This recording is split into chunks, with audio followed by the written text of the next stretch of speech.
Hi, I'm Josie Marin, and I play Mia in Need for Speed Most Wanted. Make sure you do all your racing in the game. On the streets, drive safely and responsibly, and wear your seatbelt.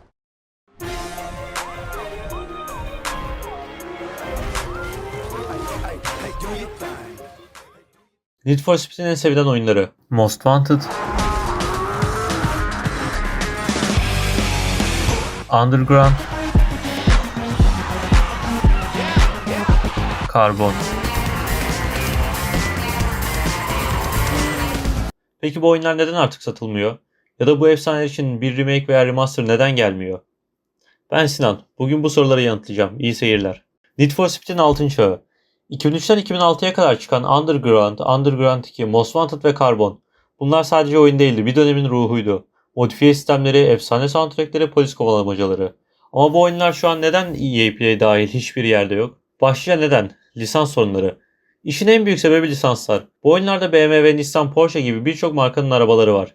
Aynı zamanda Snoop Dogg, The Prodigy, Celldweller gibi sanatçıların müzikleri kullanılıyor.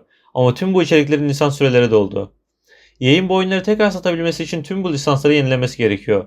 Bu da hem zaman hem de ciddi bir para demek. Günümüzden bir örnek vermek gerekirse, Rockstar Games GTA San Andreas'ın müziklerinin lisansı bitmesi sebebiyle müziklerin lisansını tazelemek yerine oyuna farklı müzikler eklemeyi tercih etti. Düşünün, Rockstar Games gibi büyük ve başarılı bir oyun firması bile lisans tazeleme masrafına girmek istemiyor. Remake veya remaster yapılmaması. Peki neden remake veya remaster yapmıyorlar? Eski bir oyunu satarak yüksek bir fiyat koyamazlar ama remake veya remaster yaparak oyunu 60-70 dolar gibi bir fiyattan satışa koyabilirler. Peki neden bunu yapmıyorlar? Çünkü bunu yapsalar bile oyun dünyasından tepki yememek için eski müziklerin ve arabaların lisanslarını yine de satın almak zorundalar. Ve aynı zamanda bu oyunları tekrardan yapmak için de zaman gerekecek. Yani oyunu normal bir fiyattan satabilecek olsalar bile yeni çıkartabilecekleri bir Need for Speed oyununa göre kat ve kat daha fazla masraf yapmak zorunda kalacaklar. Ama bildiğiniz gibi günümüz EA'yi oyuncuların fikirlerini değil de parayı sevdiği için bu oyunları remake veya remaster yapma konusunda sıcak bakmıyor. Gerçi yine de tüm bunlara rağmen EA Most Wanted'da 2012'de bir remake yaptı. Daha doğrusu biz öyle sanıyorduk. Çünkü EA sırf Most Wanted'ın isminden prim kasmak için Most Wanted adında arcade online odaklı hikayesi olmayan, doğru düzgün modifiye özellikleri sunmayan, açık dünya odaklı ve aşırı yüzeysel olan, ayrıca iyi bir polis mekaniğine bile sahip olmayan bir oyun çıkardı. Ve bu oyunun isminin Most Wanted olmasının tek sebebi EA'in Most Wanted isminden prim kasıp eski oyuncuları bu rezalet arcade oyunu satmak istemesi. EA'in yeni oyun stratejisi.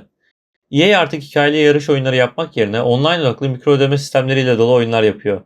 Araba almak ya da modifiye etmek istiyorsan ya saatlerce grind yapman ya da cüzdanını açman gerekiyor.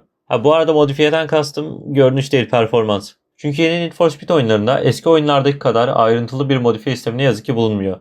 Eskiden sokakta yarış hissi varken şimdi mağazada alışveriş hissi var. EA artık o EA değil.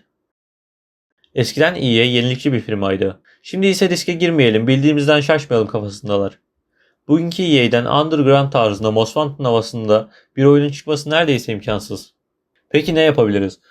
Nostaljisinizi gidermek için bu oyunları yeniden deneyimlemenizi şiddetle tavsiye ederim. Özellikle Most Wanted 2005 günümüzde bile oynanabilecek bir oyun.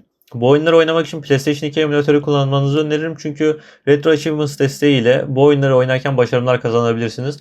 Ayrıca bu oyunların bilgisayar portları çok eskiden yapıldığı için günümüz bilgisayarlarında oynamak biraz çetrefilli bir süreç olabilir.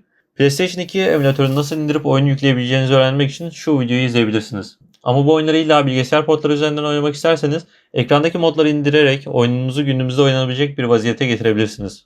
Peki sizce EA bu oyunları geri getirmeli mi? Most Wanted'ın remake'i çıksa oyunu tekrar alır mıydınız yoksa eskiler eskiden mi güzeldi?